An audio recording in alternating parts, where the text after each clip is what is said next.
The woman kneeling on the frozen sidewalk, holding a cardboard sign with trembling hands, was the same woman who had pulled 5-year-old Victoria from a burning mansion 23 years ago, and Victoria had spent 2 decades believing she was dead. The billionaire heiress stood frozen outside her Manhattan penthouse, her Hermes bag slipping from her fingers, as recognition crashed through her like a freight train. The woman's once vibrant brown eyes, now clouded with exhaustion, lifted toward Victoria, and showed no recognition whatsoever. Victoria's heart shattered into 1,000 pieces as she realized the woman who had sacrificed everything to save her life had been living on these very streets, perhaps for years, while Victoria had driven past in her limousine countless times without noticing. The stakes were impossibly clear. If she walked away now, if she let this moment pass, she would lose the only person who had ever truly loved her unconditionally, and she would lose her own soul in the process. How had Margaret Chen, the woman who had been more of a mother to her than her own mother ever was, ended up here?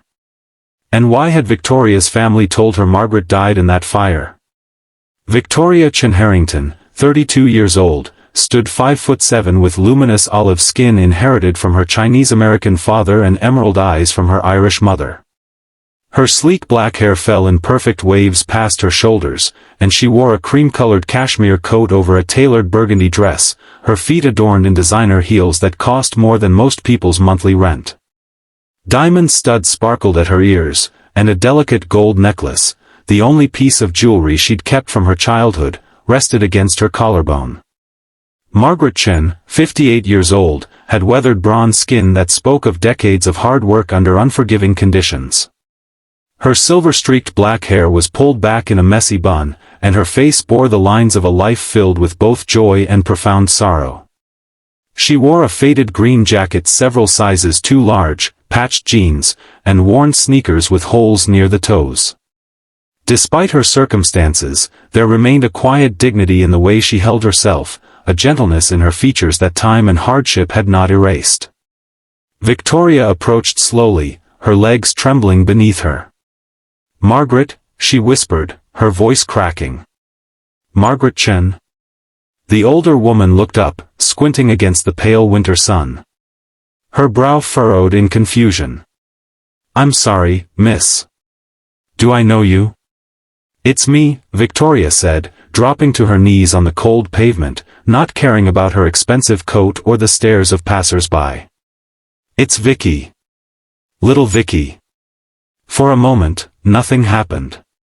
Then something flickered in Margaret's eyes, a spark of memory fighting through years of fog.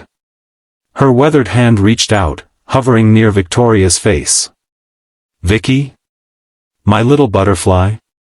The childhood nickname broke something inside Victoria. She burst into tears, pulling Margaret into her arms right there on the freezing sidewalk. "I thought you were dead," she sobbed. "They told me you died. They told me the fire took you." Margaret's thin arms wrapped around her, and despite everything, her embrace still felt like home. "Oh, my sweet girl," she murmured. "My sweet, sweet girl. Look at you. Look at what you've become." Victoria pulled back, tears streaming down her face, and really looked at the woman who had saved her life. Margaret was thin, too thin, and there were shadows under her eyes that spoke of sleepless nights and missed meals. Her hands, which had once braided Victoria's hair and wiped away her tears, were now rough and chapped from exposure. "Come with me," Victoria said, helping Margaret to her feet. "Come with me right now. I'm taking you home." "I can't," Margaret protested weakly. "I don't want to be a burden. I don't want." "You saved my life," Victoria interrupted firmly. "You ran into a burning building when everyone else ran out. You carried me through flames. You are never, ever a burden. You are my family." Within an hour, Margaret was sitting in Victoria's sprawling penthouse, wrapped in a soft blanket, with a cup of hot tea warming her hands. A private physician was on the way, and Victoria had already instructed her assistant to prepare the guest suite with everything Margaret could possibly need.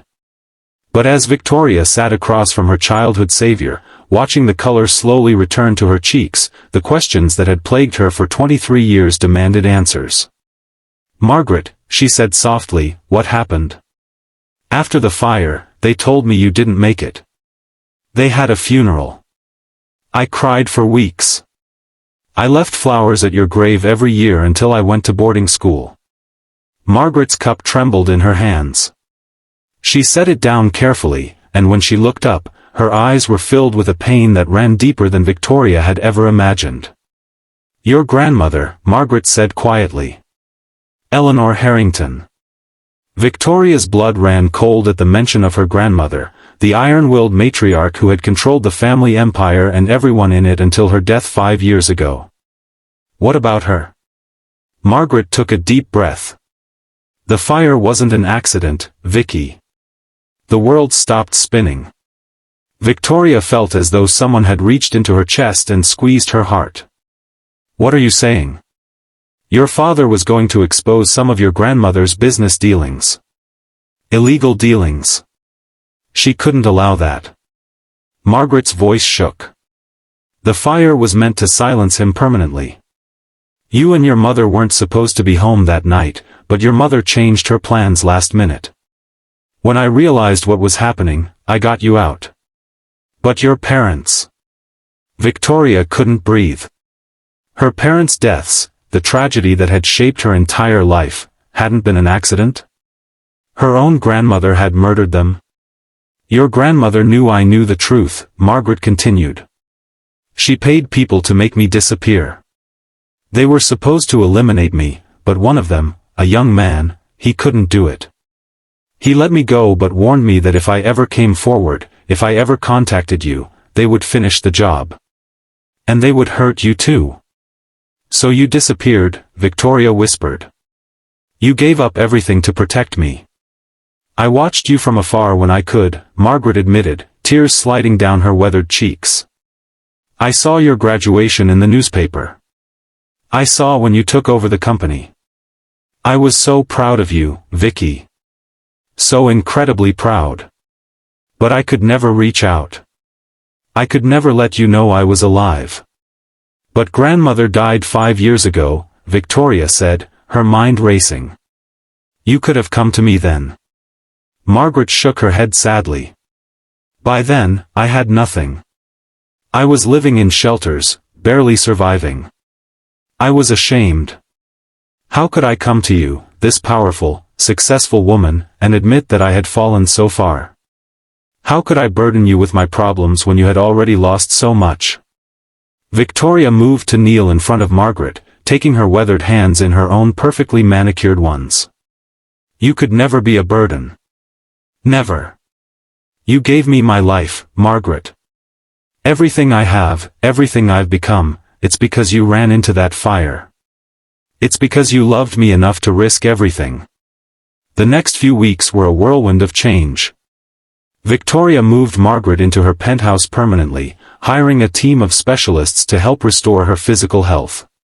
She brought in therapists to help Margaret process years of trauma and survival. She took Margaret shopping for new clothes, delighting in seeing her childhood nanny dressed in soft cashmeres and warm wool instead of threadbare cast-offs. But Victoria was also quietly conducting her own investigation. She hired the best private investigators money could buy, and what they uncovered confirmed Margaret's story in devastating detail. There were financial records, hidden communications, and even a deathbed confession from one of her grandmother's former associates. Eleanor Harrington had indeed orchestrated the fire that killed Victoria's parents, and she had spent years covering it up. The truth was a knife in Victoria's heart, but it also brought a strange kind of peace. She finally understood why her grandmother had always been so cold to her, why there had always been a wall between them. Eleanor had looked at Victoria and seen the evidence of her own monstrous crime, a living reminder of the son and daughter-in-law she had murdered. One evening, about a month after their reunion, Victoria found Margaret standing at the penthouse windows, looking out at the glittering city below. The older woman had gained weight, her cheeks were fuller, and there was a light in her eyes that hadn't been there before. She wore a soft lavender sweater and cream-colored slacks, and she looked almost like the woman Victoria remembered from childhood. "What are you thinking about?" Victoria asked, coming to stand beside her. "I'm thinking about how strange life is," Margaret said softly. 23 years ago, I carried you out of flames. Now you've carried me out of a different kind of fire, the fire of loneliness and despair. You saved my life first, Victoria reminded her. And now we've saved each other. Margaret turned to look at her, and there were tears in her eyes again, but this time, they were tears of joy. "You know what I used to tell you when you were little? When you would have nightmares?" Victoria smiled, remembering. "You would say, 'Close your eyes, little butterfly. The darkness is just making room for the light.'" You remembered. Margaret's voice broke. "I never forgot," Victoria said. "I never forgot any of it. The way you used to sing me to sleep. The way you would make hot chocolate on cold mornings. The way you would tell me stories about brave princesses who didn't need saving because they saved themselves. You were always my brave princess," Margaret said. Victoria pulled Margaret into a hug, holding on tight as if she might disappear again. "Stay with me," she whispered. "Stay with me forever. Let me take care of you the way you took care of me." "I'm not going anywhere," Margaret promised. "Not anymore." As the weeks turned to months, Victoria watched Margaret bloom like a flower in spring. The hollow look in her eyes was replaced by warmth and life. She started cooking again, filling the penthouse with the aromas of the dishes Victoria had loved as a child. She began volunteering at a local shelter, determined to help others who had experienced the same struggles she had. But there was still one piece of Margaret's past that remained unresolved, a piece that Victoria was determined to restore. It started with a conversation on a rainy afternoon. They were sitting together in the living room, looking through the few photographs Margaret had managed to keep over the years, when Victoria noticed tears sliding silently down Margaret's cheeks. "What is it?" Victoria asked gently. Margaret pointed to a faded photo of a young man with kind eyes and a gentle smile. "My son, Daniel," she whispered. "He was 17 when I had to disappear. I had to leave him behind. I couldn't risk putting him in danger." Victoria's heart ached. "You haven't seen him in 23 years?" Margaret shook her head.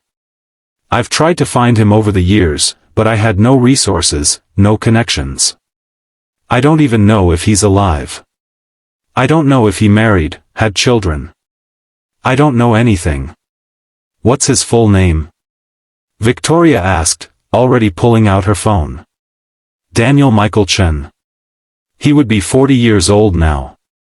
Victoria immediately contacted her team of investigators, and within 3 days, they had found him. Daniel Chen was alive and well, living in Seattle. He was married to a woman named Sarah, and they had 2 children, a boy named Marcus, 14, and a girl named Lily, 11. He was an architect, successful and stable, but the investigators noted something heartbreaking. In his office, Daniel kept a framed photograph of his mother, and every year on her birthday, he posted a tribute on social media, still searching for any information about what had happened to her. Victoria arranged everything in secret. She flew Daniel and his family to New York, telling them only that someone had important information about his mother. She didn't want to get his hopes up, didn't want to risk disappointment, but she also couldn't bear to keep Margaret waiting any longer. The reunion was set for a Saturday afternoon in Victoria's penthouse. Margaret, unsuspecting, was sitting in the living room when the elevator doors opened. Daniel stepped out first, his eyes scanning the space, and then landing on his mother. For a moment, neither of them moved. 23 years of separation, of grief, of unanswered questions hung between them like a veil. Then Daniel's face crumpled, and he crossed the room in 3 long strides, falling to his knees in front of his mother's chair. "Mom?" His voice was that of a teenager again, lost and desperate. "Mom, is it really you?" Margaret's hands trembled as she cupped her son's face. My baby, she sobbed. My beautiful boy. Oh, Daniel, I'm so sorry. I'm so sorry I left you. I wanted to protect you. I wanted to keep you safe. I never stopped looking, Daniel cried, clutching her hands. I never stopped hoping. Every day, every single day, I hoped I would find you. Sarah stood back with the children, tears streaming down her face as she witnessed the reunion. Marcus and Lily clung to each other, watching their grandmother, a woman they had only known through photographs and stories, embrace their father with the ferocity of 23 years of love. Victoria watched from the doorway, her own tears falling freely. This was what money was for, she realized. Not for penthouses or designer clothes or luxury cars. It was for this, for healing wounds that seemed unhealable, for bringing together families that had been torn apart, for turning tragedy into triumph. Over the following months, Victoria used her resources to set up a foundation in Margaret's name, the Margaret Foundation, dedicated to helping victims of injustice and those experiencing homelessness. She established housing programs, job training initiatives, and support systems for people who had fallen through society's cracks. Margaret, rejuvenated by her reunion with her son and grandchildren, threw herself into the foundation's work with passion and purpose. She became the face of the organization, sharing her story with anyone who would listen, showing the world that the line between comfort and catastrophe was thinner than most people realized, and that anyone deserved compassion and help. Daniel and his family moved to New York to be closer to Margaret, and the penthouse that had once felt empty and cold now overflowed with love and laughter. Marcus and Lily adored their grandmother, hanging on her every word as she told them stories, the same stories she had once told Victoria. On the one-year anniversary of Victoria and Margaret's reunion, they returned to the same street corner where Victoria had found her. They stood together, looking at the spot where Margaret had knelt with her cardboard sign, and marveled at how much had changed. You know, Margaret said softly, I used to think my life was over. I thought I had nothing left to give, nothing left to live for. I sat on this corner day after day, watching people walk past, feeling invisible. Worthless. And now? Victoria asked. Margaret turned to her, eyes bright with tears and hope. Now I understand that my story wasn't over. It was just waiting for the next chapter. She took Victoria's hand. You gave me back my life, Vicky. You gave me back my son, my grandchildren. You gave me purpose again. You gave me my life first, Victoria reminded her. You ran into fire for me. Everything I am, everything I have, it's because of you. They stood in silence for a moment, two women bound by fire and rescued by love, watching the city pulse with life around them. Then Margaret squeezed Victoria's hand. Promise me something, she said. Anything. Promise me that you'll keep going. Keep helping people. Keep looking for the ones who are invisible, the ones who have been forgotten. There are so many people out there like I was, people with stories, with love to give, just waiting for someone to see them. Victoria nodded, tears sliding down her cheeks. I promise. The story of the billionaire heiress and the nanny who saved her became a sensation, inspiring millions around the world. Victoria gave interviews, sharing not only her own story but Margaret's, the story of a woman who had given up everything for love, who had survived unimaginable hardship, and who had found redemption and joy against all odds. But for Victoria, the greatest gift wasn't the public recognition or the accolades for her charitable work. It was the simple, everyday moments. It was watching Margaret teach Lily how to braid her hair. It was hearing Marcus ask his grandmother for help with his homework. It was sitting with Daniel and Sarah at the dinner table, listening to them laugh and share stories. It was feeling, for the first time since she was 5 years old, like she had a real family. One evening, as the sun set over the Manhattan skyline, painting the penthouse in shades of gold and rose, Victoria found Margaret on the balcony, wrapped in a warm shawl and gazing out at the city. Happy? Victoria asked, coming to stand beside her. Margaret smiled, a full, radiant smile that seemed to light up the entire sky. Happier than I ever thought possible. And you? Victoria considered the question. She thought about everything she had gained, not just the family sitting inside, laughing together over a board game, but a sense of purpose she had never known before. She thought about the hundreds of people the foundation had already helped, the lives they had changed, the hope they had restored. Yes, she said finally. For the first time in my life, I think I understand what happiness really is. And what's that? Margaret asked. Victoria smiled. It's not about what you have. It's about who you have. It's about love, giving it, receiving it, sharing it. It's about seeing the invisible people and making them feel seen. It's about taking the broken pieces and making them whole again. Margaret reached over and took her hand. My little butterfly, she whispered. You've finally found your wings. As they stood together, watching the stars appear one by one in the darkening sky, Victoria realized that the fire that had tried to destroy her 23 years ago had ultimately forged her into who she was meant to be. And Margaret, the woman who had carried her out of those flames, had shown her that love was the most powerful force in the universe. It could survive decades of separation. It could overcome poverty and despair. It could transform tragedy into triumph. The darkness had indeed made room for the light. And now, together, they would spend the rest of their lives helping others find their own light, one story at a time. If this story touched your heart, if it made you feel something deep inside, please consider hitting like and subscribing for more life-changing stories that remind us all of the power of love, resilience, and human connection.